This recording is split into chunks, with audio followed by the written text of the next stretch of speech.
Hi, I'm Matt Finch, and this is the first episode of our show, The Unlikely Heroes of Jordoba, with Zach Smith, Alla Fedorova, Gabe Rotberg, and Ian McGarty. And this is a 5th edition, using 5th edition rules in my World of Jordoba campaign, which also works with original D&D rules as well. And I have more than one party in the world that are all adventuring simultaneously, as well as with convention games.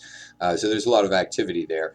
Our characters are in the central city of Jordoba, which is a vast and sprawling metropolis.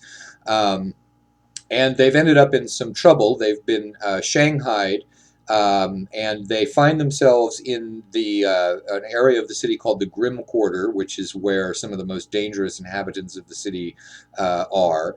And they are in the dungeons underneath an ogre bar called the Happy Ending, waiting to be used as food. And so we're going to move into the episode now. And if you enjoy watching, I should say this is a completely unscripted session. This is raw footage of an actual game in play. I've made a couple of cuts where there were long pauses or technical issues and things like that. But if you enjoy watching actual play, real sessions, and this one is 5th edition D&D, please consider subscribing to the channel. And also, I answer comments that are made on the videos. And I guess the third thing to mention is that we do have a Patreon, which is patreon.com/unlikelyheroesofjordoba. And so with that, let's go ahead and we'll move on to watching what it is our adventurers do. The title of this adventure is You Are Meat in a Tavern. And everybody has got a detailed list of your equipment. And I will go ahead and show you where you are. Now, you are in the city of Jordoba, which is a massive metropolis. It's a little bit like Byzantium. It's located in the sense that it's located on a vital commercial strait in between two relatively large land masses. It's got a feel a little bit like a cross between Morocco and Minoa, and you'll just sort of see that as it comes out. But basically, a very large metropolis type of city. Now, your view of it right at the moment is not particularly promising. What you have to do is imagine that this opening right here has got bars across it. And so you're looking out there, and what you've got is there's a slug over here carrying a sword, and there is a barrel over there, if you can see, that contains all of your armor and your weapons. So that's a literal slug with a sword over there. Oh yeah, literal slug with a sword. Okay. What did you expect him to be armed with? Pseudopods? I don't know. A metaphorical slug? So you have all of your regular personal equipment except for your weapons and your armor. What do you do? Do we know these people? Do we know each other? The two dwarves know each other. The others don't. Like I said, you are meat in a tavern. It's the classic intro. Classic. You with the hurdy-gurdy, who are you? The name is Drek. And you? I am Albrecht, the architect. You wouldn't happen to be the architect of why we're here? No, I thought you were. And No. you, old woman with glasses. Yes. Who are you?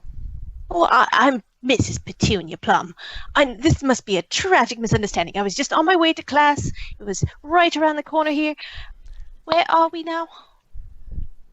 Well, by my reckoning, no, this is not a good place for us to be. Tis the Grimm Quarter. I should add a couple of details here. Number one, the dwarves both know that you're actually underground.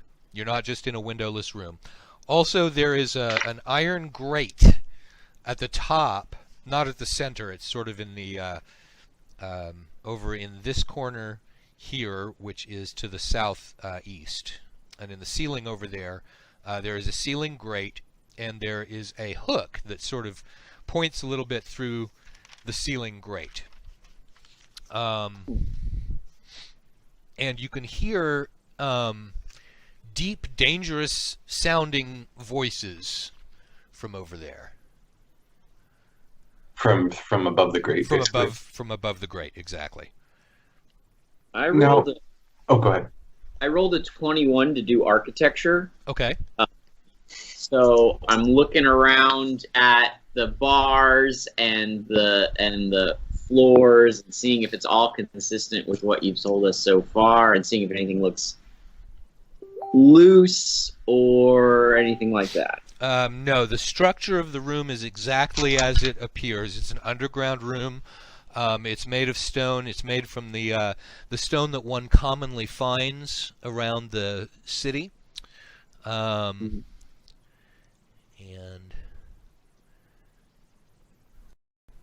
all right, looks like we are streaming now, so that's good. We appear to be back in business here after the technical glitch of having broadcaster shut down. Okay, so Zach, you've just done sort of an architecture look around using your particular expertise in that area, and yeah, you've been able to verify that things are as they appear, which is that you guys may be temporarily screwed if you can't figure out a way to get out of here, because the reputation of this place is that it may very well be that people are kind of on the menu here. So is there a lock on these bars? There is indeed. There is a padlock on the bars. Now I might be able to deal with that in a second, but quick kind of setting question. Mm-hmm. Is a slug with a sword, is that a normal thing here? Should I be perturbed by this? You shouldn't really be perturbed by pretty much anything. I mean, you know, there are slugs under the city. Yeah, people know about them. They're somewhat telepathic. They're a nuisance. Sometimes they steal things. They're affiliated mainly with the Beggars Guild. So I'd like to test his telepathy, Okay. seeing that he's 30 feet away, and have him make a dex save or take a d8 of radiant damage. So you're going to go ahead and basically attack? I'm not. A divine light from St. Muriel is going to strike him down for his evil deeds. And But you're going to do if that. he's got the key. And you're going to do that by casting a spell. On Yes, him? a cantrip. All right. That's the shot. That's the attempt. Your radiant light goes off. There is some ambient light in here from a torch that is around the corner. You can't actually see it from here. But your radiant light goes off, and it does not appear to affect the slug.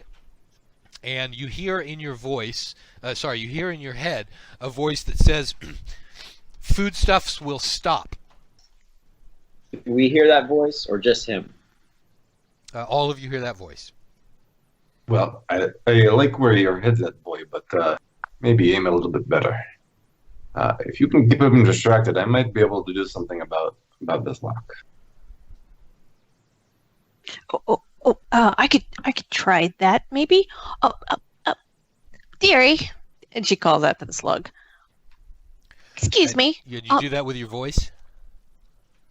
Yes. Okay. It says in all of your heads you hear it say, "Quiet, foodstuff." Would you mind getting me my cane, though? I'm having a really hard time just standing up. It should be in that barrel there. Now, you look at me. I can't swing it around, but I do need it to stand. Now, in point of fact, well, yeah, no, I guess they would have done a cane as being a weapon. So it says, foodstuffs don't need anything. You wouldn't want the meat to get all bruised and swollen and very unsightly, would you? I don't eat the meat. Foodstuffs. If I can, I'm going to surreptitiously extract my lockpicks from where I have them hidden in in my hurdy-gurdy. Okay. He And, says foodstuffs are foodstuffs are for the ogres in the tavern. And attempt to kind of, I don't know how I'm going to do this in a way that isn't obvious to something just sitting there watching us. But if it wants to deal with it, it can come and get us. I'm going to start trying to work on the padlock with the pick. Okay, so Petunia is trying to distract the squid while you surreptitiously start working on the padlock. All right, it looks at you working on the padlock, and it says, "Foodstuff must stop playing with the door." Make your die roll to see whether you are able to pop the lock right at that point in time. Well, I rolled a 12, and let's see, I've got a +2 on Thieves' Tools. I think Plus your proficiency bonus. That's the proficiency bonus is the +2. So I guess that would be a 14, and then I don't know if there would be any attribute added to that as well.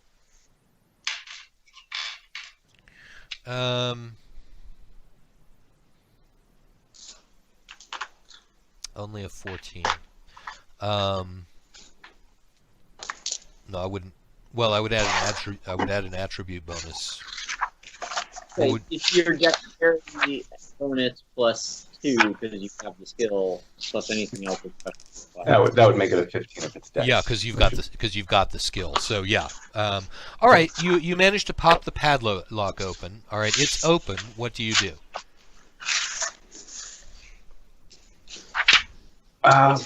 Dude.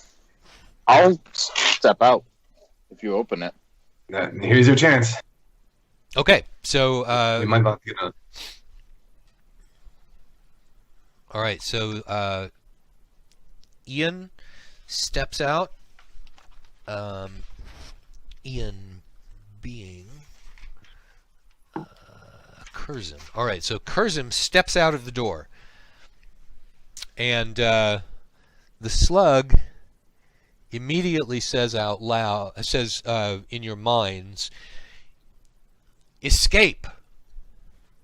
What do you do? Say, that's the idea, and rush towards the barrel. Okay. So you dash over to the barrel, and your gear is in there. The barrel's not stoppered up. It's just, they sort of just dumped all of the stuff in there. What do you grab? You can grab one thing. I grab Albrecht's axe and try to toss it towards the cell. All right.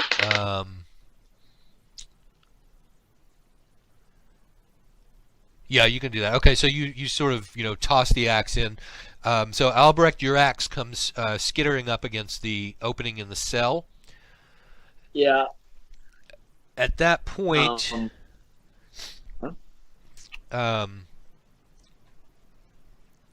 Curzim, you see another slug coming around the corner. This is basically what you're able to see from where you are, and so in response to that escape thing, another slug has apparently come out. So here is the room in which all of this is happening.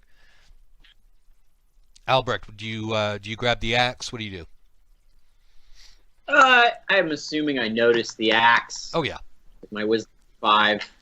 Usually, if there's an axe flying toward me, I can at least pick that much up.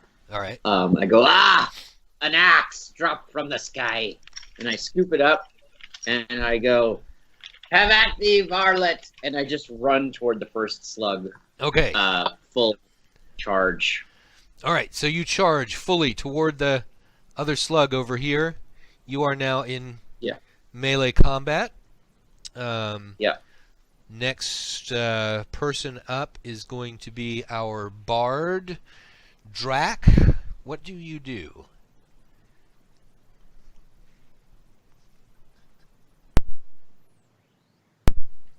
Gabe, you there? I think you're muted. Gabe is talking, but Yep. Drac is going to see that things are quickly devolving into more of a melee than might have been preferable, but I guess not really unexpected. So these slugs are psychic. He's going to start mentally just trying to distract them. So kind of, thinking horrible things of these slugs, like imagining just salt all over the place. Okay. It's raining salt. Raining salt. Huge salt shakers just chasing them around the halls. I'm basically going to try and do the equivalent of vicious mockery on this slug that's. I'm going to mess this up, but Albrecht is just engaged. Okay. So that's just a cantrip. So you're going to try and do a sort of mental vicious mockery. Yeah. Which probably might not be the best thing to do against a psychic creature, but it needs to make a wisdom saving throw. All right. I think what I'll do is I'm going to give it an advantage on that because of it being a really odd way of doing it. But you can sort of indirectly do it. A wisdom save of what? It's a DC 13. Okay. All right, and then when they're affected by vicious mockery, they're going to do what? So it would take 1d4 points of psychic damage and have disadvantage on the next attack roll it would make before the end of its next turn. Okay, you're pretty sure that this actually worked, because we're gonna say that you're sort of peeking out the door, like so. Is that right? To see what's going on? Okay, so you're peeking out the door, and it does seem to sort of respond to the whole thing. And I think mean thoughts at it. Yeah, so that appears to be somewhat working. Petunia. Ala, what does Petunia do? Oh, God. So she sort of hobbles after the bard. Okay. She's like... Here are the two of you guys... where you're situated. You can see in the that cell. one in front, right? But she's kind of terrified of missing because this is really the first time she's used magic in a combat situation. Mm-hmm. So she's going to put that magical night school education to use and cast magic missile. All right, which one are you casting it at? There are the one in the front because I don't think I can see the one all around the corner. Okay. All right, roll. So this one has no roll. I'm just going to be doing damage. Yeah. What's your damage? As I'm rolling. Sorry, I only have 1d4 that I can... it is a total of 7 damage. Okay. 7 force damage. Okay. Bam! You see its surface sort of ripple with the effect of the magic. It's clearly done some damage. It's sort of worked. Oozing down the sides of it. Now, roll initiative. This 10 copper pieces paid for an excellent lesson. What are your initiative numbers, Zach? Oh, dear.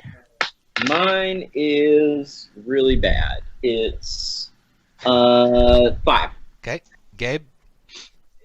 I rolled an 11. Ala? 8. And Ian? As the speediest of dwarves, I go on 6. All right. And you are the speediest of the two dwarves that are here. That's true. Okay. Let's see. All right. Well, they go first. So the one that is lined up against Albrecht, disrespecting architects everywhere, swings at you with its sword. Ah. And I block it with my forearm.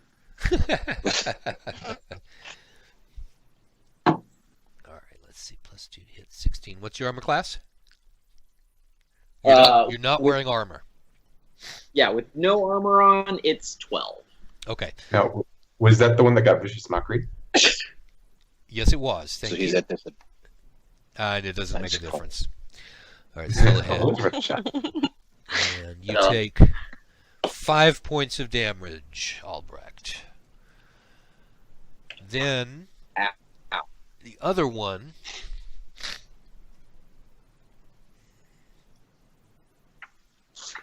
All right. The other one stops where it is. It's carrying a spear. Suddenly, Albrecht, you start thinking comfortable thoughts about home and thoughts about, wonderful places where there's lots of gold in the walls that you can just scrape out with your hands. And it's very, very relaxing. Make a wisdom saving throw. Oh, Oh boy. I'm real good at these. Oh, well, okay. Good news is I rolled a natural 20. All right. Bad news is I rolled it right into the blue paint. Oh no. Yeah, so even though I got a crappy save, I saved. Okay, so you throw off these soothing thoughts, which it vaguely Inappropriate. inappropriate. It vaguely occurs to you that if that had worked, you might have been sort of inactive for quite a while, because you would have just stopped and contemplated all of the stuff. That's their round. Gabe, what do you do? Let's see. Well, Jack is gonna kind of try and give Petunia a supporting hand because it looks like she's barely mobile. Okay. Oh, thank you, dearie.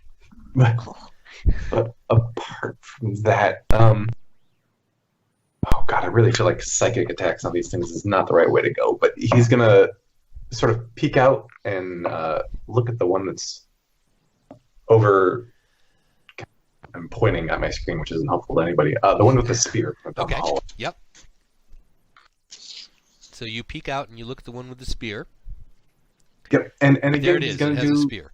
this sort of disconcerting thing. It's Dissonant Whispers is the spell that he's going to cast. Okay. I don't really know how to describe it, apart from whispering creepily at this slug Uh-huh. in kind of a low voice. I will stomp on you and smush you into jelly, and it'll be horrible. But yeah, it's going to be another, I guess, DC 13, I think another wisdom. Are you doing that as an attempt at thought projection, or are you doing it? Let's see. So it really is like my voice projects at them. So this one isn't I think it does psychic damage, but this one is a verbal attack. Okay. So that'll work. You're just casting the spell, and it's not necessarily something that they would have to be able to hear clearly. What's my saving throw? What's the DC? I believe it is another DC 13, and yeah, but it's still wisdom. Okay. Yeah, it appears to just shake that off. Okay. Well, I believe it still takes half of the damage. All right. On a much? save, although it doesn't have the other attack. So it takes 2. Would somebody roll 3d6 and have that? I seem to have misplaced my d6. I can do that.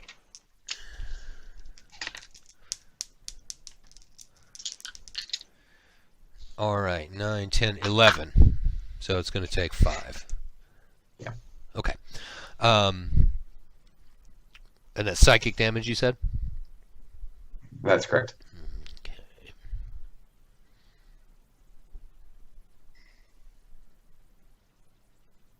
And I'm going to run away real quick and get my dice because I'm terrible at D&D. Terrible at D&D. Okay. That was Gabe. Now we go to Ala in 8. What does Petunia do? Oh, okay. So Petunia sees that some of her magic training has paid off, so she's going to attempt a cantrip on maybe the one in the spear one. She's going to poke around the corner as well. Okay. And go for the spear one because she just is terrified of hitting the dwarf. Okay. And she doesn't trust her magic at all. And I'm going to be casting Firebolt. Okay. That is a 10 to hit. Rolling like Tovak tonight. Yeah. Okay. Well, yeah, they're armor class 12, so your firebolt lances past it, along with the dissonant whispers that it's ignoring, and we go on to Ian. Okay. What sort of action will it be to snag my warhammer? Yeah, it means you just take out your warhammer and you're good. Does that count as my? Is it a free action? You can do that. Yeah. Take it as a you can just grab it and then do something. It's not difficult to grab it.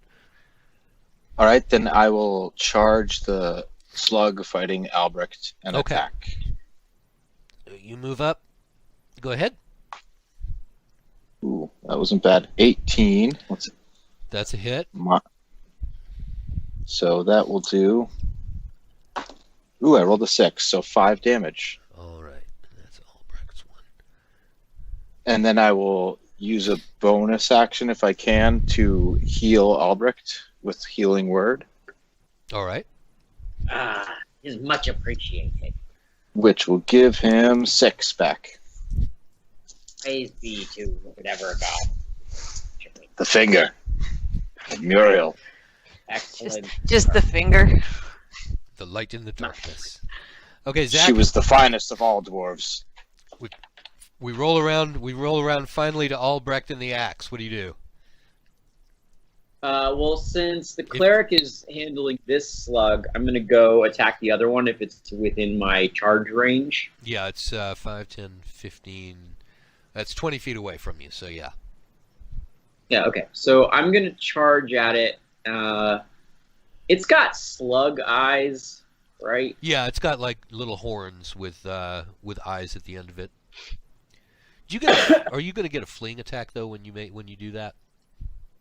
Well, I don't know, but I would think because there's a second person who's already engaging that guy, that makes that not a thing. That's how I do it, but I don't know what the official rule is. No, actually. that'll work. That'll work. I mean, I'm really freestyling the rules here anyway. So, all right. So you charge up and you are attacking. Go ahead. That is and I get a proficiency bonus with my weapon. Yep. So that is a 19 to hit. All right, that's a hit. Roll damage. And it's actually a morning star because I understand the stereotype that we all use axes, but I morning star him in the head for 10. Ooh, okay. Having adventured with you, I know that your Morningstar's name is Axe, so... There you go. It's true. We are. None of us are.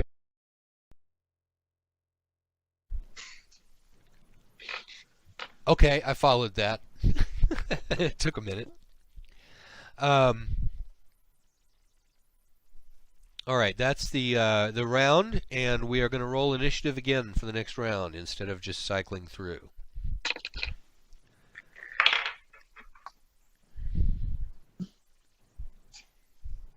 All right, Zach, what have you got? With my second chance at rolling well, I've rolled a 7. Okay, getting better. Gabe? This time around, I rolled a natural 1, which brings me to a total of 2. All right, Ala? It's a total of 20. Okay, Ian?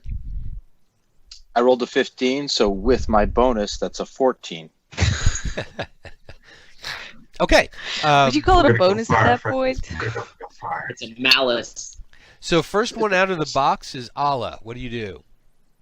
Oh, okay. Well, the last one didn't work so well, but maybe she can actually see the one that's a little bit closer, the one that's fighting the cleric dwarf rather than the fighty dwarf, and will attempt to firebolt it and roll a 12. That's a hit. Oh, thank goodness. So, all right, Damage. firebolt. Oh gosh, I'm not used to these big weird dice. I'm never sure which one is. Oh, it's a whopping 3 damage. All right. Fire. So I would say that one is still standing, except it's a slug, so it isn't. But it's looking hurt. It is still alive, however, and so we move on to Ian at a 14. What do you do? I will attempt to bash it with the Warhammer again. All right, go ahead. I've got 13 plus 1, 14 to hit. That's a hit. Roll damage. Ooh. 5 damage. Okay. That manages to squish some vital part of the slug, and it just sort of rolls over on its side and looks very, very dead.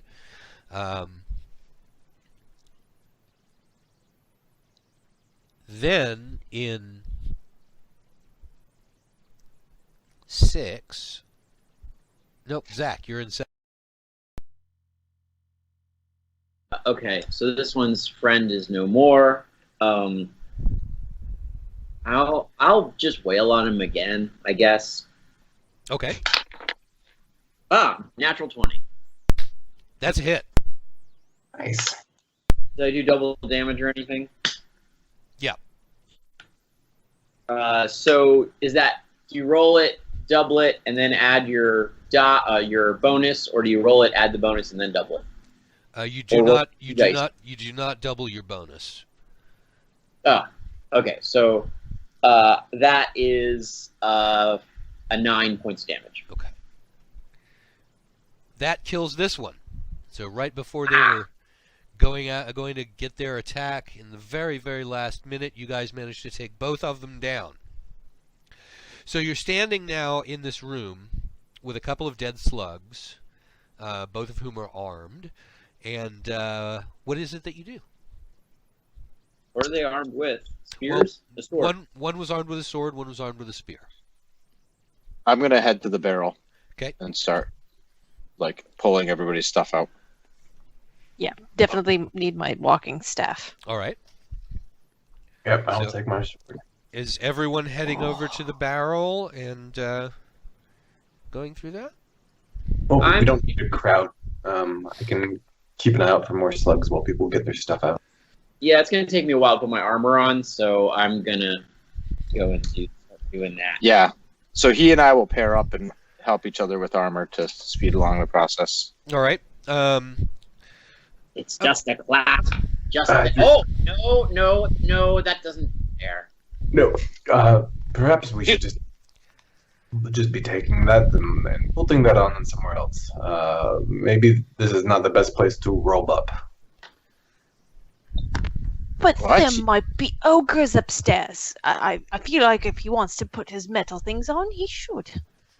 Just they're color coded. The boiled leather snaps into the boiled leather, and black leather snaps into black leather. Yes. Oh, perfect. Yeah, perfect. Drek will grab his leather armor, but I mean, I guess if we're all putting armor on now, I'll do that. But Come on.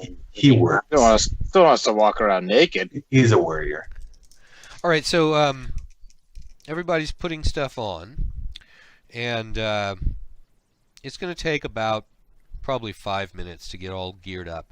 After about 4 minutes, a voice comes from upstairs out of that grate, and it says in badly accented common tongue, it says, "What's going on down there?"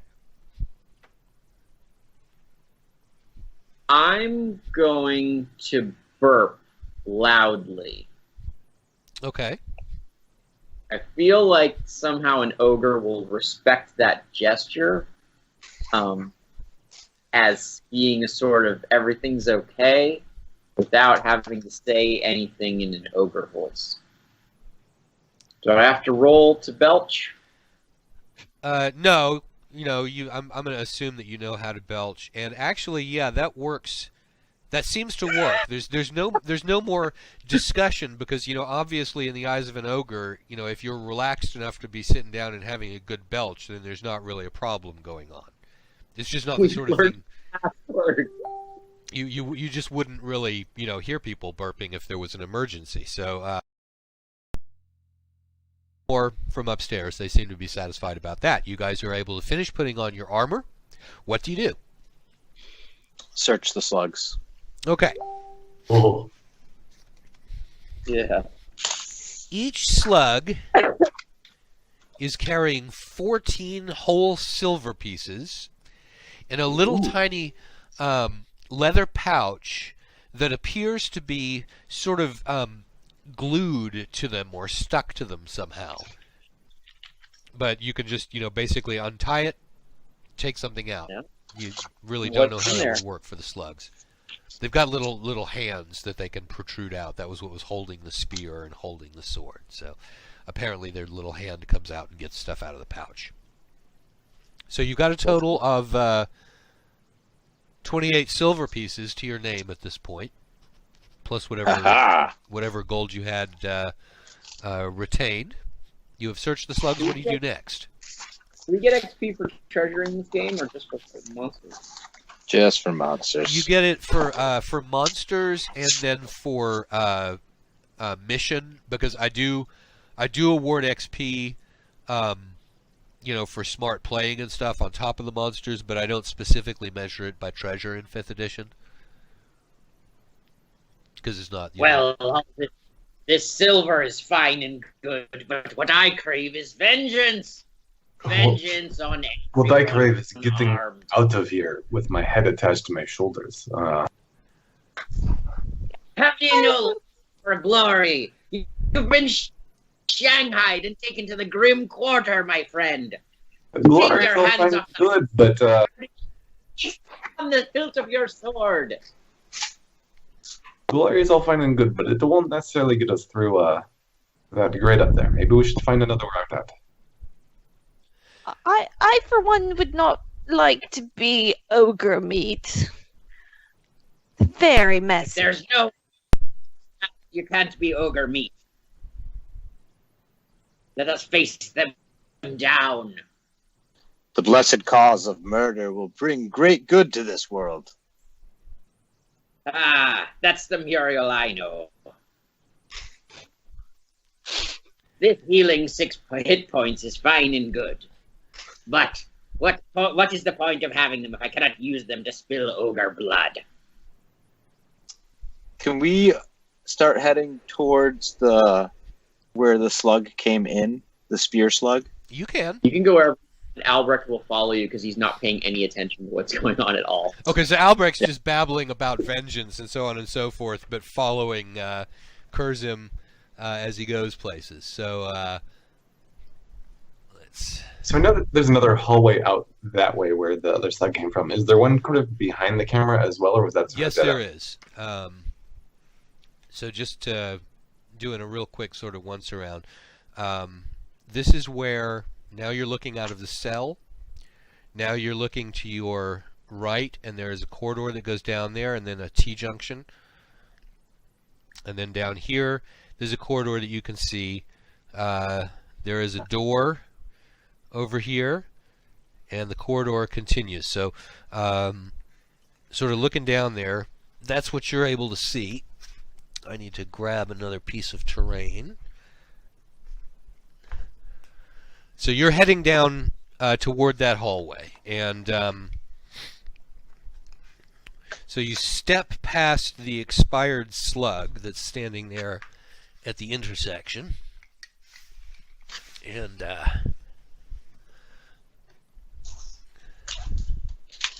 actually, let's see, how does this work?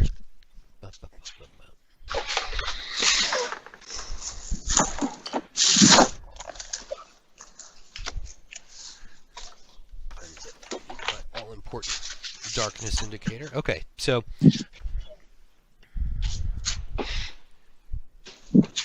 here goes Curzim walking down the hallway. So you've got this door here. You get to the intersection. You're going to stick your head out and look around?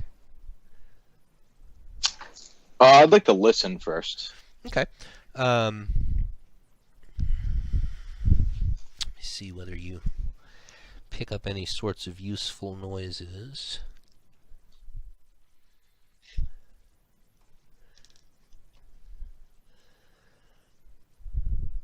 You do not hear anything unusual except for a phone ringing. Yeah, I was gonna say I hear ringing. Yeah, you got The ogre delivery You're service. working so hard at it that you get a ringing in your ears. Wow. And you hear my macaw say hello as well, because that's what she does when she hears a phone ringing. Okay. That's adorable. You listen. You do not hear anything. What do you do? Albrecht sort of bumps into you from behind and stops. What are you doing? Listening? Thinking. Yep. Thinking about door or hall. Door or hall?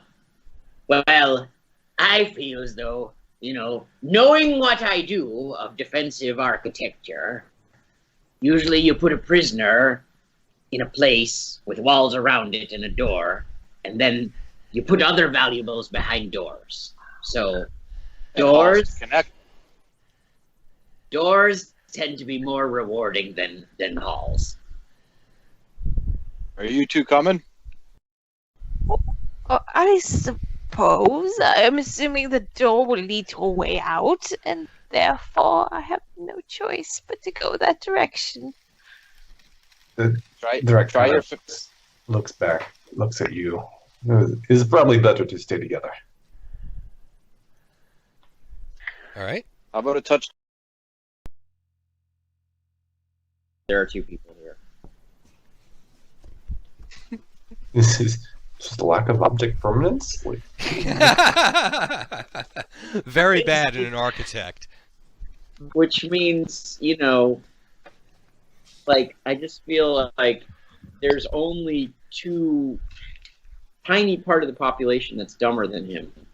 So, yeah, he may well completely lack object permanence. sorry, I play one of those two in a different game. It's all right. Work the door, fancy man. Okay. So here Is it locked? Yes, it is locked, but it's locked from this side with a latch. I don't think I needed these even for this door. It's fine. You just press right here. Click. Okay. The door opens. And you look inside. And exactly, it is an empty room.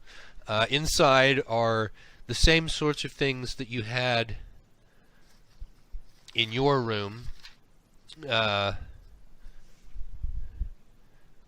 which were so in here. There's there are two pots. There is another grate with a hook, and that's basically it. This must be what was left of breakfast. Now, is the hook arranged so that you could pull on the hook and it would open the grate? Like, no, it's the way that the hook is done is that it's sort of resting there, but it from looking up, it looks like you would pull that that once you opened the grate, you could then pull something up that had been attached to the hook. right? Okay, so you'd hoist it into the stew pot or whatever. It's a hoist, precisely. Albrecht says, "It's a hoist." So I guess we'll go check those corridors. Well, if one of you can do that, the whole mental thing that the slugs were doing, maybe we can tell the ogres upstairs that dinner's on the way up, and then we ride it up and get them by surprise. Anything's possible. I will There's bend down literally pull nothing my- that I like about that plan. carefully and go like this, and try to send a mental message upstairs to the slug, to the ogres. All right. What is the You're going to mental? burn. What is the mental? Who is doing it, and what is the mental message that you're going to try and send? I'm going to send the mental message that we need someone to come and let us out of here, but don't bring any weapons and don't come armed because that would be bad. Okay. Immediately, a voice sounds in your head and says, "Why would that be bad? It does not sound like an ogre. I'm gonna send the mental message. Ah, I'm being attacked, and then stop thinking. Clear. Stop thinking is something that's within your capabilities. I entirely shut down my brain and hide. Yeah. All right, so Well, he's exhausted after all that thinking. So yeah, Right. so you guys are all set up here at this hallway, and you say, "Come help us. We're being attacked." Was that the message? I said, "Come help us." I didn't say we were being attacked. Okay. I said, "Don't bring any weapons." Yeah. And then it said, "Why don't bring any weapons?" And then I was like, "Help! I'm being attacked." Right. So I guess yeah. You said, "Help! I'm being attacked." So immediately, two slugs come around the corner, and one of them is they see there's a dead slug right here, who we will go ahead and put a dead slug there since he's relevant. So there's our dead slug. The two of them see that slug, they gasp, and then they sort of point their And horns. I'm immediately thinking, they turned me into a dwarf.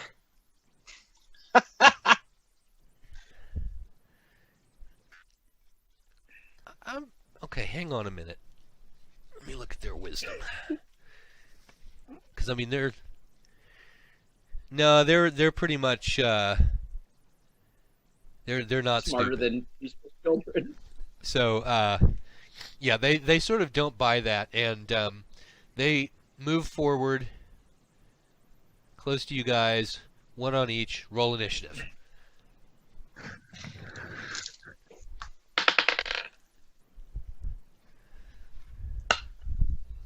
All right, what have we got, Zach? I got a 5. Okay, Gabe. I'm on a 9. 9. Okay, Ala. 15. Ian. 13.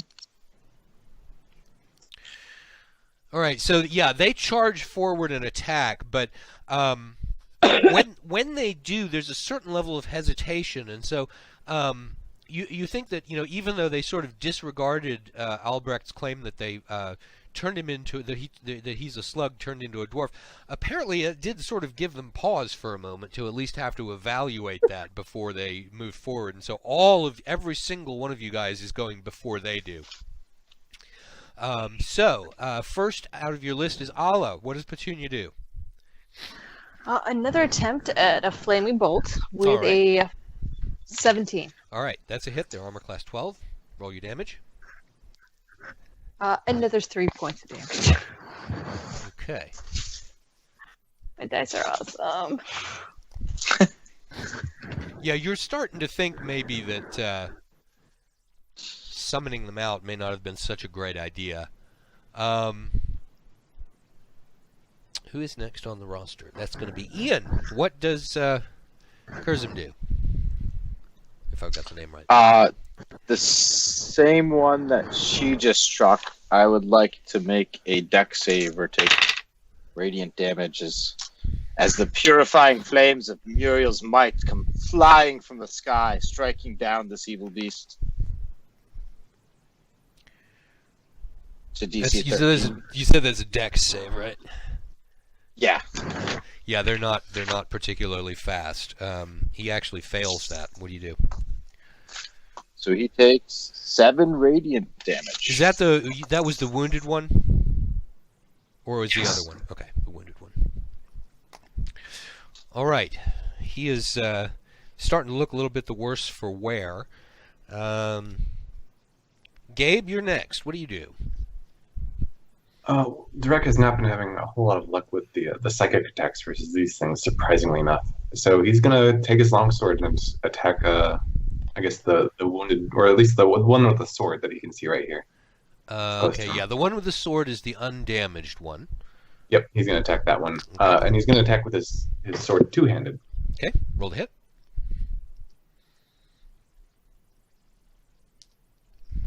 Being 18. That's going to be a hit. Damage? For a total of 10 damage. All right. So a mighty, mighty hit. And you think that in that one swing, you've probably reduced the sword-wielding one to the same condition that the other one is in. Zach, Albrecht, what does he do? You can attack either one of these guys. They are both in melee, right? Yes. Okay. Then I will attack the one that's in melee with the bard, because I don't think much of bards. Okay. Rolling a 18 to hit. That'll be a hit. What's your damage?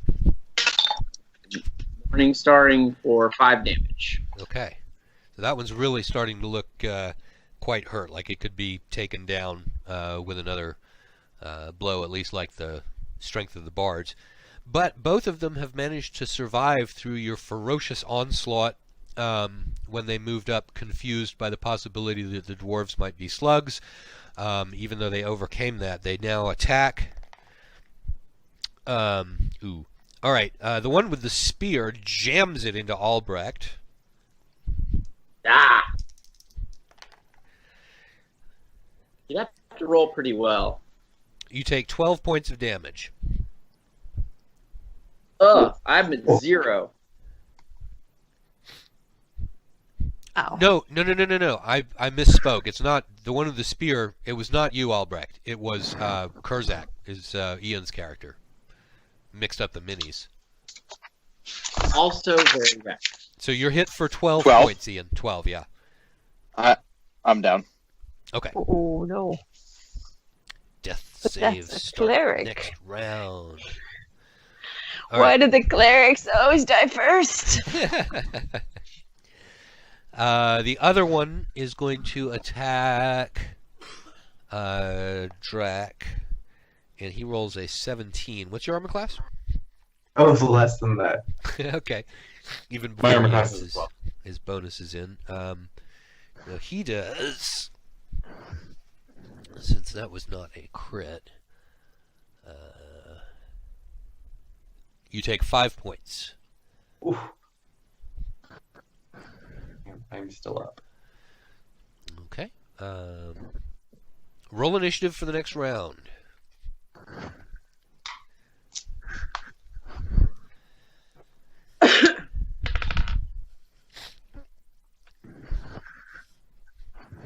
All right, Zach. I get 11. Okay, Gabe. I'm on 12. Ala. So I actually got a natural 20, so 22. All right. And Ian is making a death save. Make your death save. Yes, I have an 18. Okay. They're going in 10, so Ala, you're going first in an unbelievably fast reaction speed for a person of your age. You turn and do what? Same old trick. I'm gonna just keep casting Firebolt and hope for the best. It's really okay. So I connect with a 21. Okay, pow! You are rolling. Let me see if I. Which one is this? Let me see Is if I this can actually do some damage. Are you going to The one that just felled the cleric. Okay. So, Damage? Is oh god, it's on the floor. 2 points of holy. Well, it's fire damage. Yep. It's just Muriel, save your faithful. He believed so hard up until the very end. Gabe, what do you do? How far away from the cleric am I at this point? About 5 feet. I'm gonna reach over, and I realize it's in dangerous territory here, but I'm gonna reach over and cast Cure Light Wounds, or I guess Cure Wounds on the cleric. Cure wounds, yeah. I like that.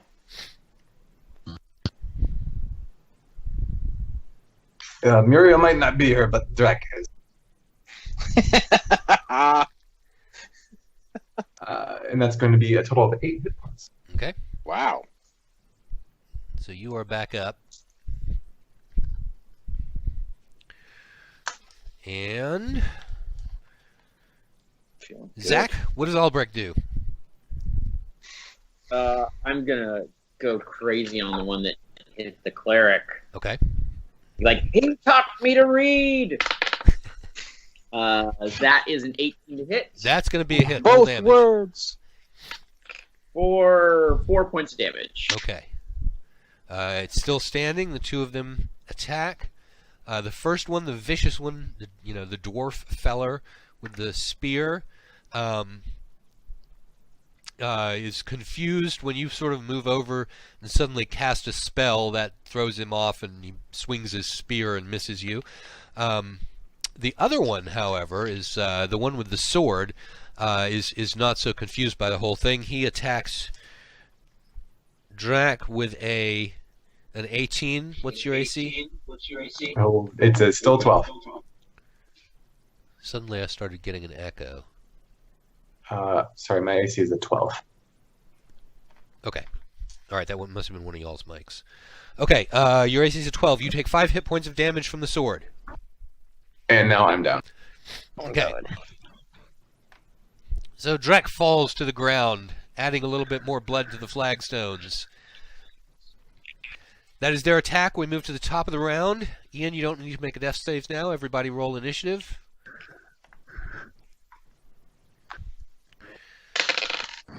This one's a death save for me, right? Yes. All right, Zach, what do you got? 17. Okay, Gabe, what do you got? Oh, I just barely made my you're attack. death saving. And you made the save? Yep, just barely. Ala, when are you going? I got a 6, so Okay. very low. Very, And very late. Ian, when are you going? 15. Okay. They are sort of still rolling from their last onslaught in which they downed the bard.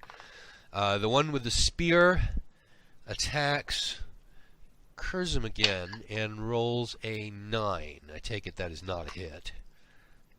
Nope. Oh, but we have a 19 against Albrecht, and that's going to be a 21. So, Albrecht, you take 5 hit points of damage. Once again, this is the one with the sword. And then we go to you, Albrecht. You've just been attacked and hit by the one with the sword. What do you do? He's the one who's more injured, right? They're about equally injured. Okay. Well, I'll hit the guy who hit me, I guess. Are the minis accurate, or is there all one big scrum? It's all one big scrum. Okay. Then yeah, Except for Petunia. I mean, they're Petunia's out of it. That's probably good. Yeah. I mean, it's not much of a scrum anymore. It's 2 dwarves against 2 slugs. Yeah, but it's not like we each have one opponent or anything like that. No. I Yep, roll not at all. poorly. I get only an 8. I don't know if that probably doesn't hit. No, it's a miss. They're AC 12. All right, so then we go to Ian. What does Curzum do? They're still both up, huh? Oh, yeah. Well, you guys have not been concentrating your attacks. There's one They up both here. They're both. I'm about- attacking the one that's closest to the bard. Okay, that's the one with the sword. Go ahead. Bring Drek to his life. I've got a 17 to hit. Hit.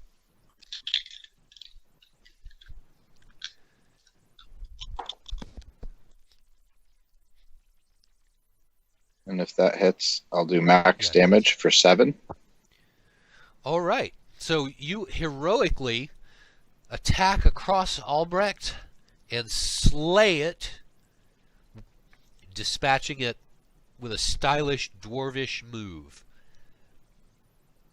which leaves. That move was both stylish and dwarvish. It is. Albrecht is, can appreciate it. The rest of y'all, probably don't recognize how stylish and dwarvish it was, but Albrecht knows. Okay, so now Petunia, completely missing the stylishness and dwarvishness of the move. What do you do?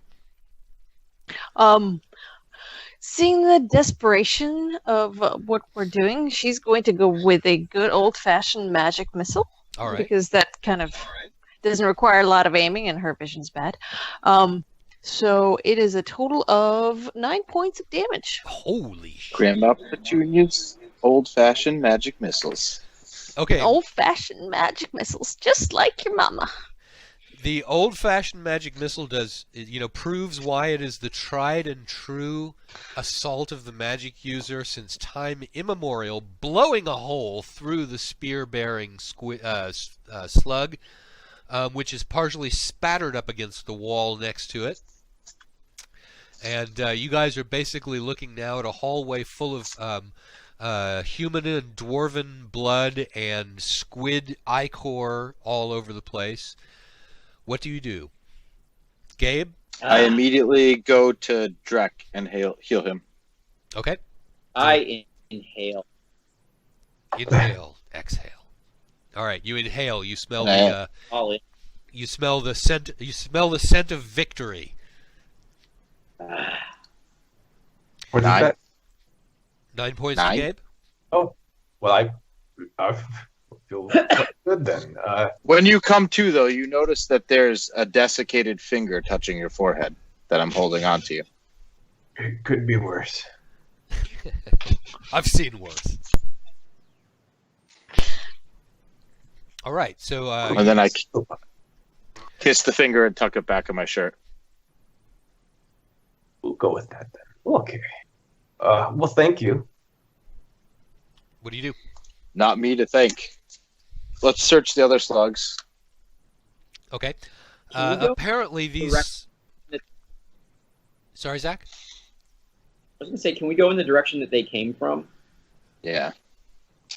Well, okay, so first searching the slugs, they must have gotten some sort of recent payout from a boss or something, because they're all carrying the exact same, what was it, 12 silver pieces the others had? So 14 silver pieces. Right, so these ones are 14 in their little pouches, too.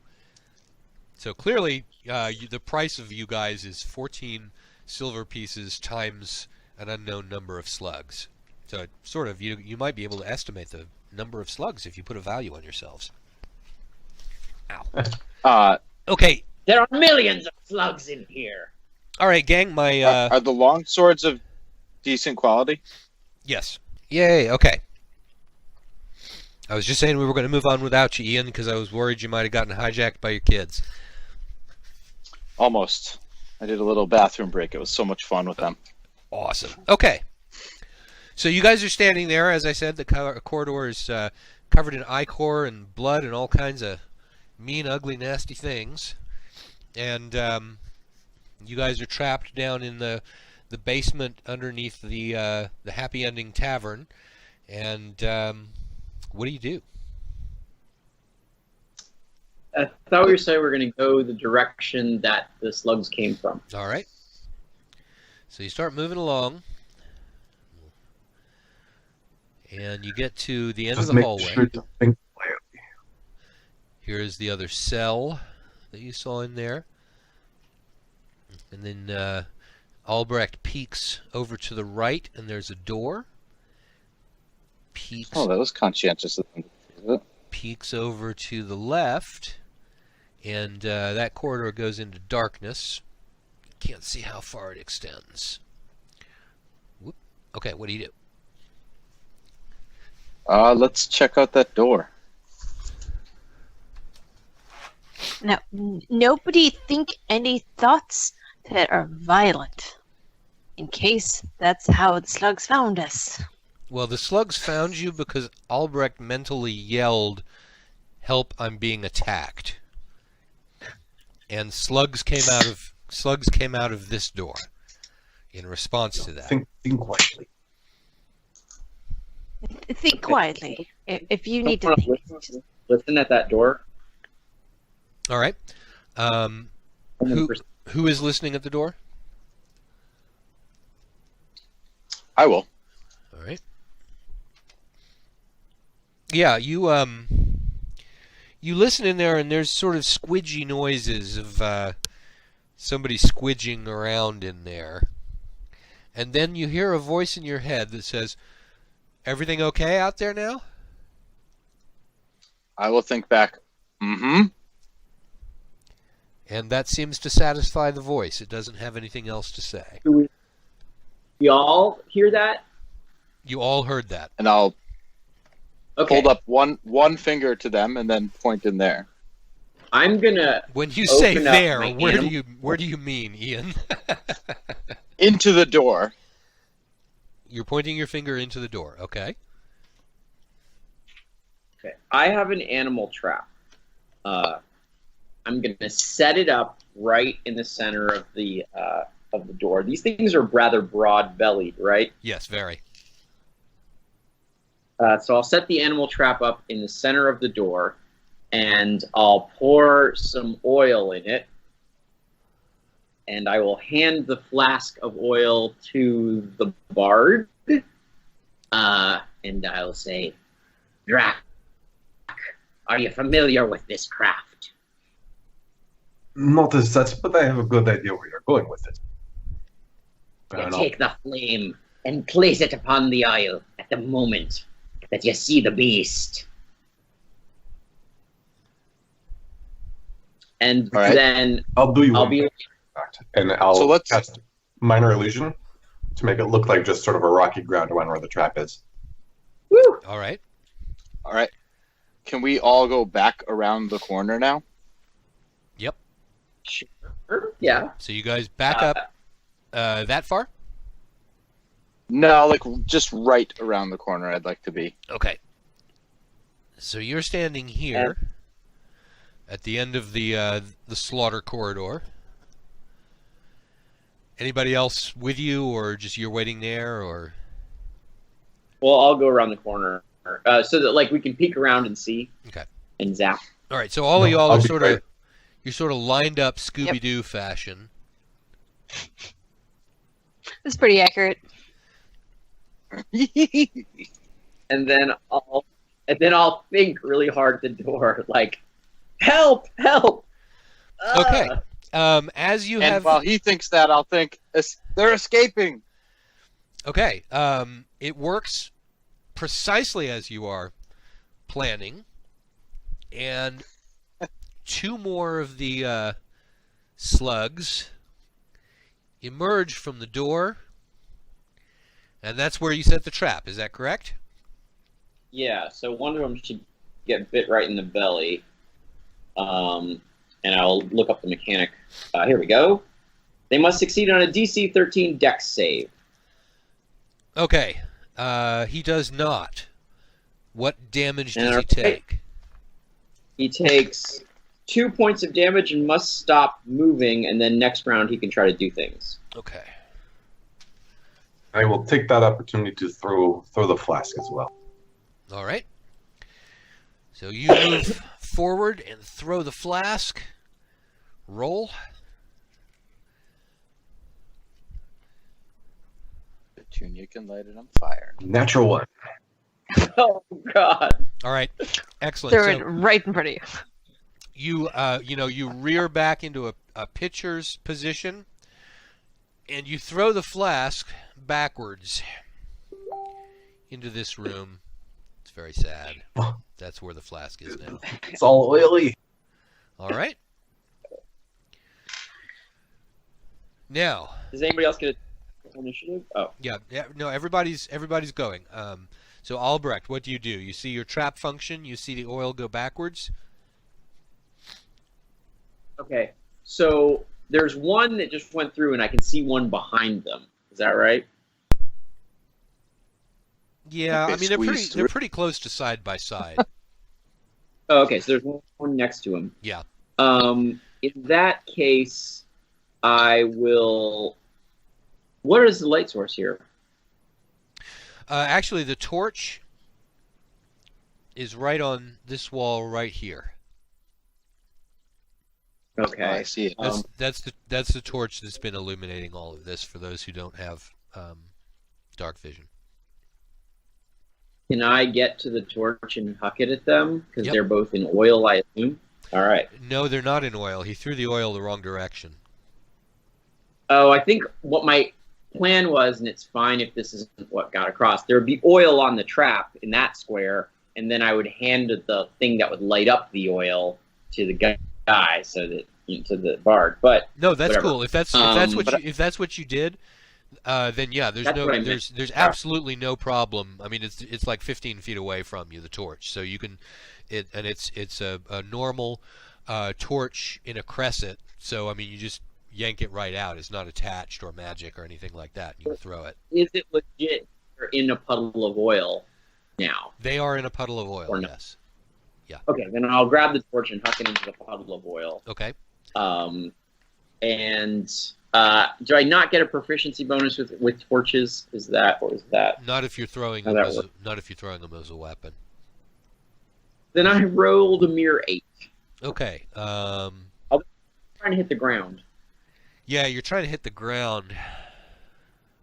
I'm still going to say that would take a 10 to hit it in the right place. So, you throw the torch, and it just the butt end of it hits the oil, and it bounces out of the oil. It is it's very, very close to the oil. You can see that the oil is still sort of spreading towards it, and your estimate is that the oil is going to ignite next round, but not this round. Okay. Can I throw some oil to light it this round? You're gonna have to throw a torch. The oil's already there. Something but I'll throw another oil to bridge the gap between the torch and the oil. Oh, I see.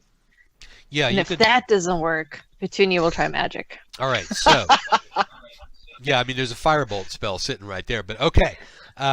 So Curzon, you are going to throw another oil, and you're going to place that sucker right in between the torch and the existing oil puddle. Roll to hit. I have a 13. Let me add my -1 to that, so a 12.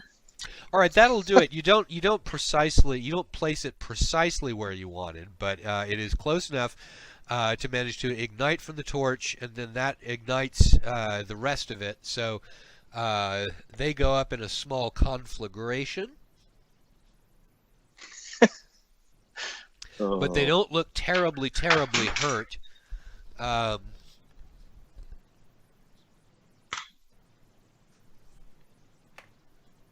Okay, now we have one person left to go. That's Petunia. Petunia, what do you do? So she's going to hone in on this idea of setting them on fire and use the firebolt cantrip. It's a cantrip for her because she can't do any damage. But it is a 23 to hit. That's a hit. And for once, it actually does damage. It's a 7. Okay. 7 points worth of firebolt damage. That's pretty nice. Are you going to the one on your left? Spells. The one on your left or the one on your right? I'm only seeing us, so I'm just going to assume it's the right one. These are the two. These are where the two guys are. Which one is the one with the trapped? spear. Yeah, the one with the spear. Okay, that's the one on the right. Yeah. You do 7 points to him. He's looking pretty wounded. All right, all of y'all have gone now. Roll initiative. See whether these guys manage to get up to you and do anything. Ooh. All right, Zach, what you get? I got a 8. Gabe? I am on a 6. Sorry? I'm on a 6. Okay. Ala? I've got a 9. Okay. Ian? 10? Okay, Ian, you are the fastest out of the entire lot. What do you do? So they're still burning. Yeah. Do I think I can safely smash one of them without getting burnt?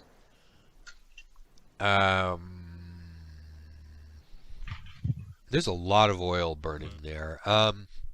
If you step into range with your weapon, you're going to take a hit point of damage from the fire.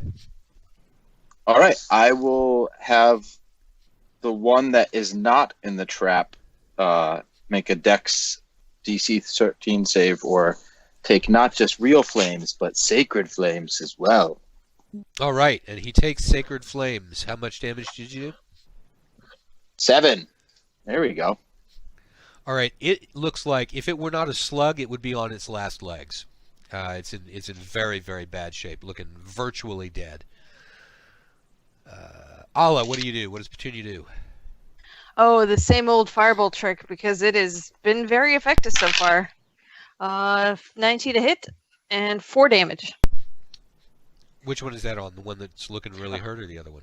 Yeah, the one that's almost, on its last foot. Okay, you kill it. Its so last. You blast it to death, and it dies. Oh yeah. That's what slugs have. Dies That's all what the the way big to thing is called. All right.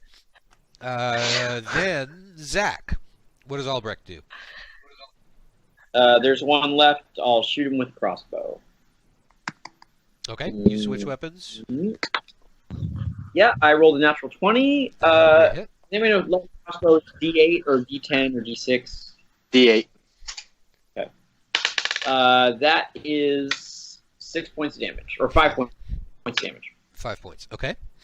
And then we get to Gabe. What do you do? Drek is going to look at the flaming pile of slug mass over there and kind of look around and instead grab the spear from the slug behind us. Okay. 'Cause I think that was the one that died right there, had the spear, and he's Yeah. going to chuck it at the one that's still alive. That'll work. Roll to hit. That's just going to be a 9. That's a miss. Okay.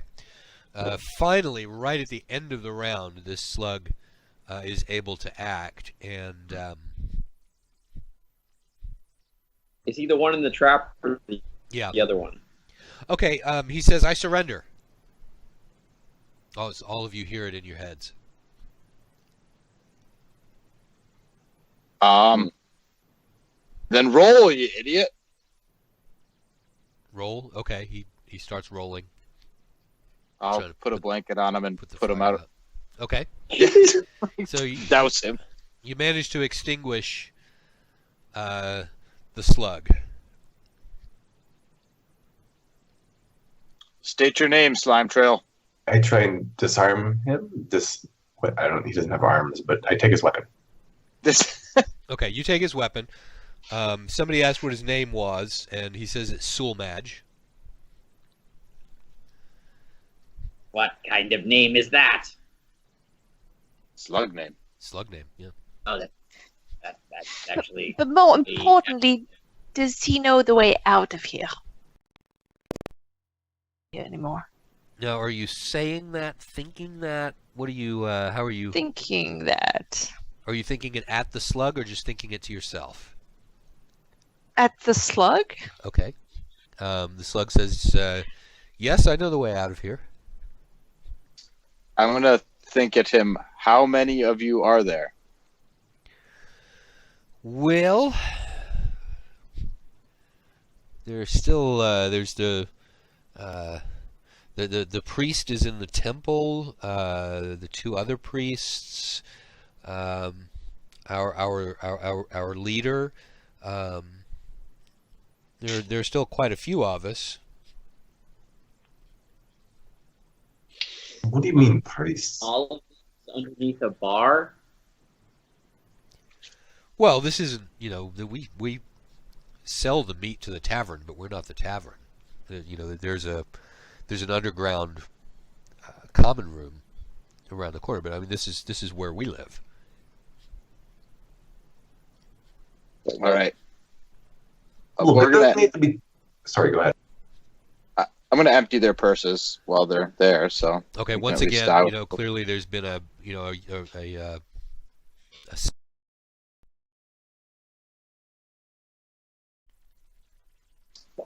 How many? It doesn't need to be difficult. You don't want to be on fire. We don't really want to be eaten. It doesn't need to be hard. Just show us the way out. not a problem at all. I free you. You're free. Well, that's all well and good, but we don't know the way out. Well, I can show you the way out. All right, show us the way out.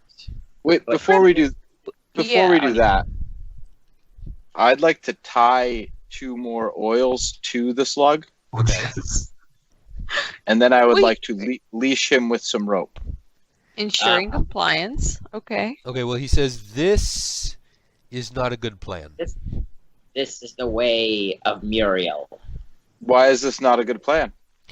Because you're going to have to walk past a lot of ogres in a moment. And the ogres are going to have to think everything's normal.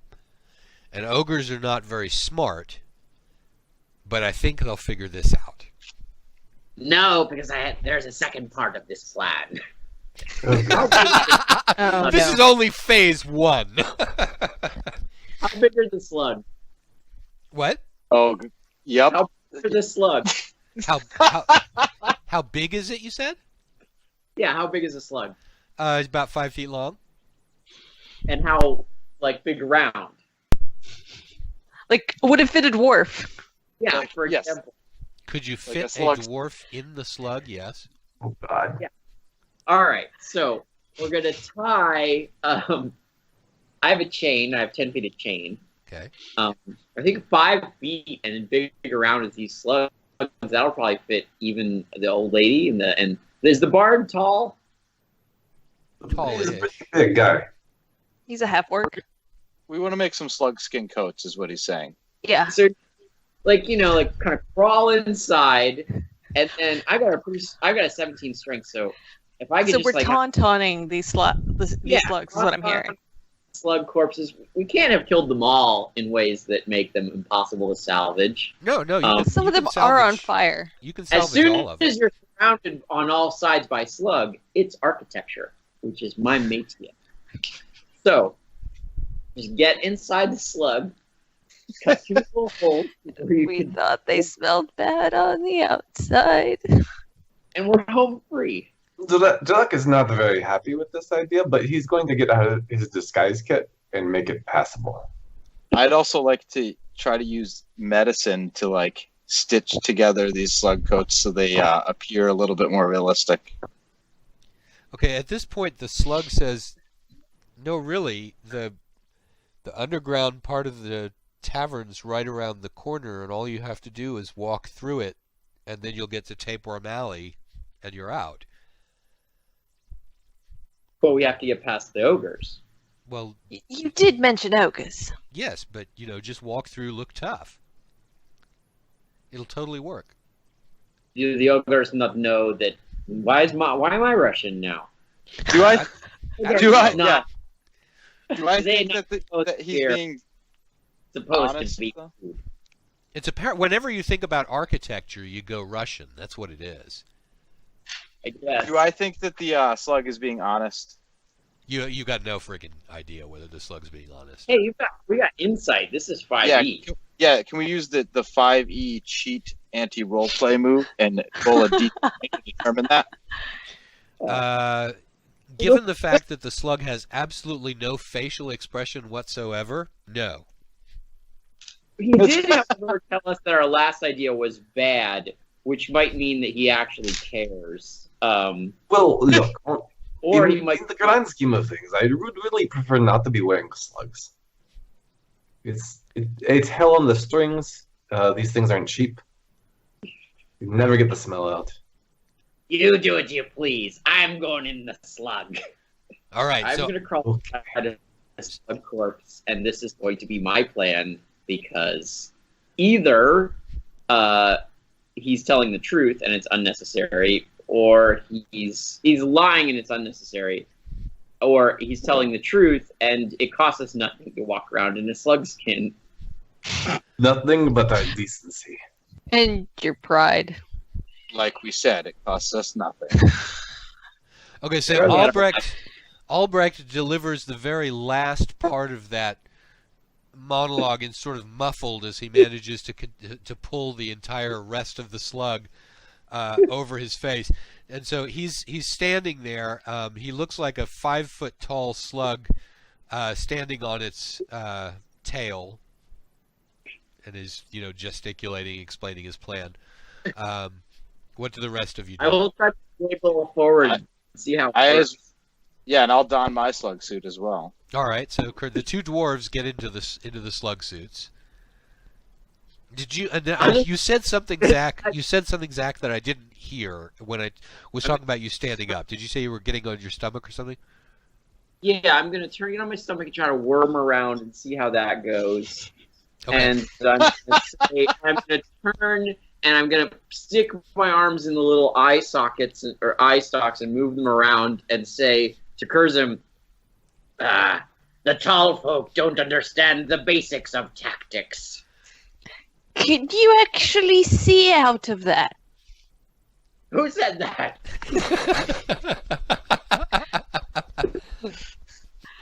Oh boy. All right, I've got an idea. What if?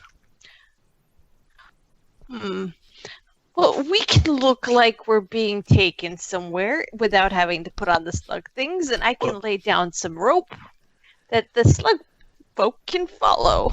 Well, Sulmag, do you know the ogres bring us here, or your slug people bring us here to be sold to ogres? Do the ogres even know who we are? No, well, no. Our agents in the city captured you. No, the ogres don't know who you are.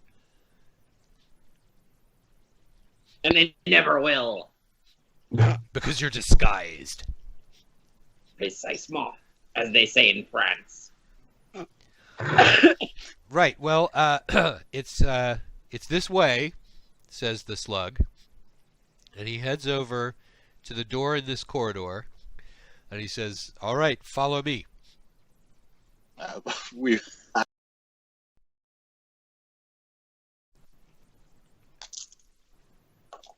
Three.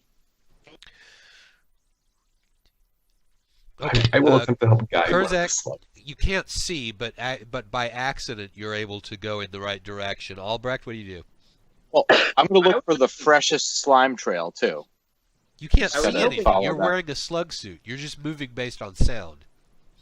I was hoping that someone would, kind of push me along the right direction. I will pretend to be a slug keeper or something. I don't know. I will try and guide them. Okay, so Albrecht says, I'll hurt the hoping other slug. I was hoping someone would guide me, and then Drac comes along and sort of grabs hold of Albrecht's slug suit and gets him turned around and gets him headed in this direction as well. Just give his little eye stalk a tug. This way. Excellent. All right. Oh, and he wipes his hands off on his jacket. Hala, what do you do? I'm going to lead the other dwurf in the slug suit. Sort of kind of you get poke up- him along with my staff. All right, so you quickly hobble up and grab hold of Kurzim's there we go. slug suit, and the That slug way. opens the door, and you go. You sort of look around to see what it is that the slugs got for you here, and you see inside a room that is outfitted, basically like a tavern restaurant. And there are about 5 ogres in there. And you progress into the room a little bit, leading Albrecht and Kurzim, who are both, sort of moving in a kind of a seal walk, lunging upward and forward, lunging upward and forward, lunging upward and forward into the room. Behind the slug, they're sort of moving a little bit randomly, but the people guiding them are able to sort of tug them in. The room has a southern door in it. There's also a staircase over here that leads up. And the slug turns around and sort of quietly thinks that all of you don't go up the staircase. We're heading for the door. What's So- up the stair- Anybody doing anything? I'm thinking back. What's up the staircase? The tavern. There's more ogres. There's more ogres up there. You'll be caught if you go that way. So you go toward the door, and when you get up to the door, you find that there is a sign on it that says Tapeworm Alley. Now, the bard does know a little bit about Tapeworm Alley. It is a street that runs underground. Basically, stuff was built up around it, eventually over the top of it. So it's kind of an underground street that runs along underneath part of Jordoba. So the bard knows that, assuming that the sign is correct, that this actually, if it does lead into Tapeworm Alley, then as long as nothing in Tapeworm Alley kills you, you're probably home free. I will pass that along. Not so many words, but yes, taper Mally, probably the best way for us to go with this. Now, the only problem is that the ogres and everybody are starting to look over at your two seal-moving squid suits. And, with a little bit of curiosity as to what's going on. And one of them says to Petunia, "What is this?"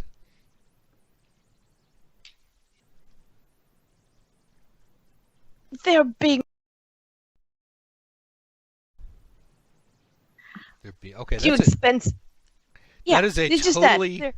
that is a totally confusing and nonsensical answer, and so I'm Yep. going to say that Yep. the dwarf, that the ogre just sort of accepts that as being enough of an answer. Well, I'm not sure if necromancy is a thing here. Like,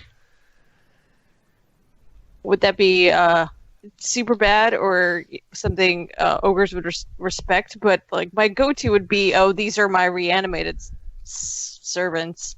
But yeah, I'm not sure what the best answer would be here. Well, when you say they're being worked on, that just sort of confuses the ogre as far as you can tell, and it seems to be enough of an answer for him that he appears to accept that. So Mind your own business, dearie. there you go. Move along. All right, so the ogre seems to have no problem with being told to mind his own business, and are you guys going to go through the door? Yes. Okay.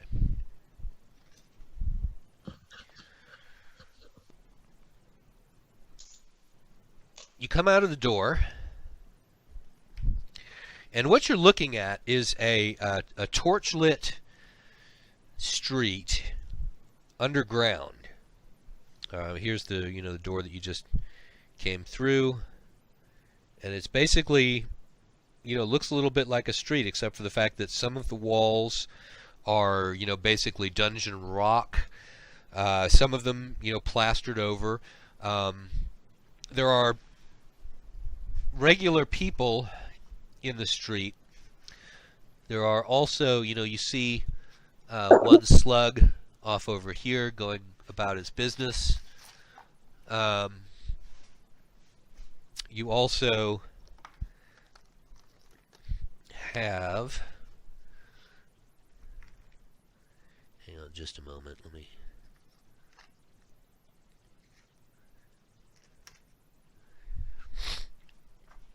in terms of the other people who are moving around on the street, there are some humans carrying things here and there.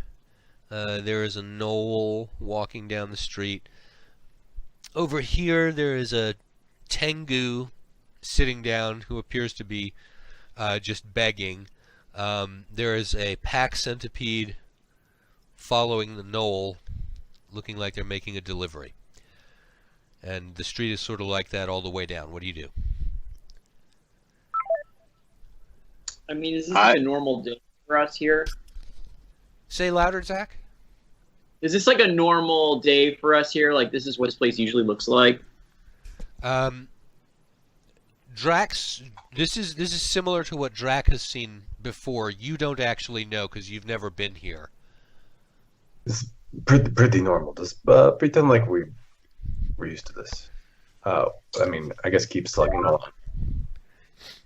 Yeah. I will maintain my disguise. Unless you're going to try and de-slug quickly or something like that. No, well, No. Albrecht says he's going to, well, he doesn't say he's going to, but he just keeps sort of moving forward in seal slug form.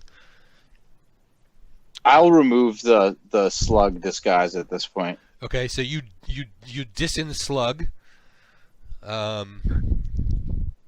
and stand up as a slime-covered dwarf. The slime is prodigious from the inside of it, and you're actually having mild difficulty keeping your footing because the bottom of your boots are very thoroughly slimed. Petunia, what are you doing? Ala, you there? Yeah.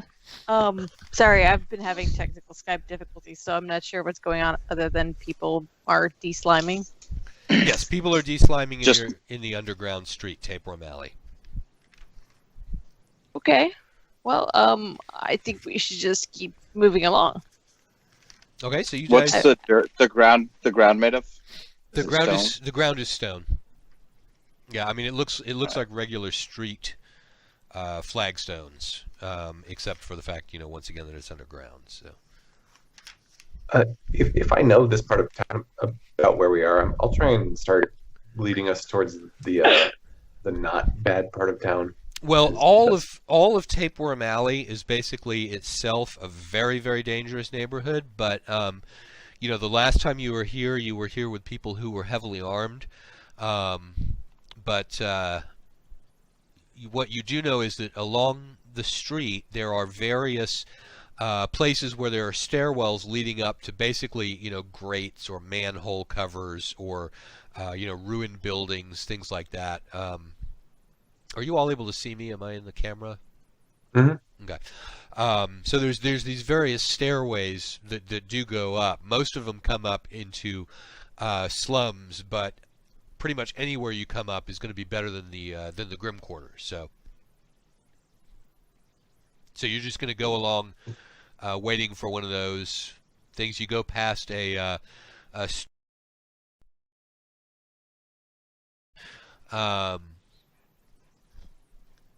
more and more people are beginning to look at Albrecht strangely. Is anyone going to tell me that? I'll kind of nudge him. Oldberg, there are other slugs here. They will know. There is no reason to continue my disguise. Yes, I think we're clear of the worst of it. Oh, you could just take that off, please, Okay, I'll get out Kindly. of my disguise Mr. Olbrich. and keep going. Okay. There's reasons to continue it, but none of them good.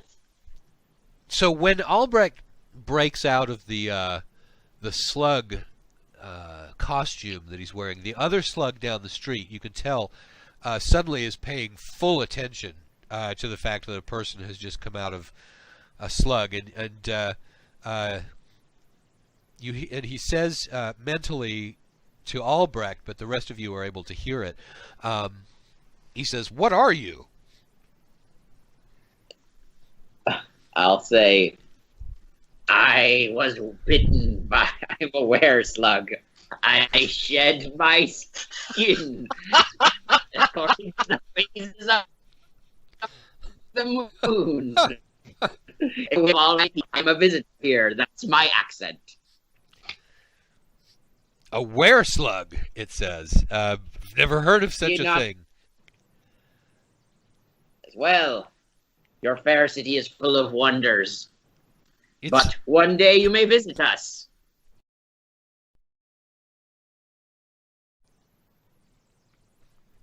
hang on, I'm gonna make a die roll here. What's your charisma again? Oh, that's a good question. Do you have deception at all? It is 11 for charisma, and I have persuasion, but not deception, and I am lying, so this is deception. All right. Well, it says from the east, you say. The exotic East. Yes. Well, yes, it is true, says the slug that is with you guys, because he's been tagging along. He says, yes, I have accompanied them from the surface as their guide and had nothing to do with anyone escaping from anywhere. We're just taking a tour of the city with the Were-Slug. And the other one says, well, I've never met a Were-Slug before. He says, welcome to the city of Jordoba, Were-Slug. Perhaps you would join us for dinner. I will step in now and say to the other slug, unfortunately we're busy now, but he will be giving a lecture at a tavern called the Salt Lick later this evening. Oh, The salt. Well, what I had in mind was perhaps just to. You see. I am a bit of a scholar of far places, and the exotic East, of course, is fascinating to me. I had no idea that there were lycanthropic were-slugs there, and so there is a tavern just around the corner in this direction. A place called the Happy Ending. Why don't you let me buy you drinks there? Unfortunately, if I eat food more than 50 miles from the soil of my home, I vomit out a torrent of volcanic filth from hell. It is the way of my people. All right. And your charisma's 11, you said? Just keeping. Oh Or my just digging. God! deeper. Judging by your Do exasperated you see what that number is? Perfect. Volcanic such a thing. Well, so certainly you shouldn't eat food. What do you subsist on? Is it drinks or do you eat dirt or something along those lines? How do you sustain yourself? All will be revealed at the lecture, my friend. For a price of only 500 gold pieces, the secrets of the Far East can be yours. What the fuck is going on? This is the Knoll. Well, okay. So the Knoll. Don't worry. Don't crowd the Were-Slug. Let's just be going. We have places to be. He's very dangerous. If he gets trouble. Oh God, that's the wrong accent. He's I'm just all over the place now. All right, the No, Knoll. like your accent's changing. So yeah, the Knoll says he's a dwarf wearing a dead slug. What the hell? And the other slug says, No. I would like to step in. He's a were-slug. He's a were-slug from the Far East.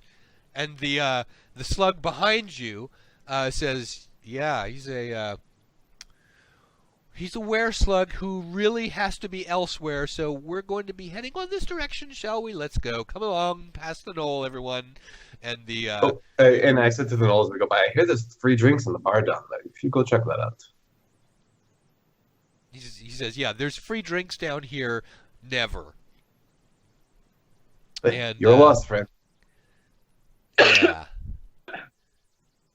All right, so you move on past, and you can tell that this Knoll is simply trying to judge the odds if he were to attack you guys. But in the long run, he decides, clearly, whatever, I'm just going to move on past this circus. It's not my circus, not my monkeys. And so you guys proceed onward, and you get to one of the staircases. You go up the stairs, and you see sunlight at last up above you, and you are in the streets of the city of Jordoba under the sun, and you have escaped from your introductory adventure. And now you can go back to your the inn. As it turns out, you were all staying at the same place, which is fairly common in the area near the Crow Gate where you came in. So there's the one in there. You're staying there, and you can figure out now, having been tried by fire in friendship, figuring out what it is that you might want to do next. Like dwarves being birthed from the viscera of slugs into daylight. That was unusual.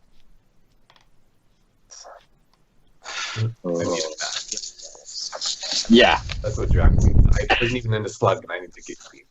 Well, agreed. And we need to make sure everybody's hale and hearty.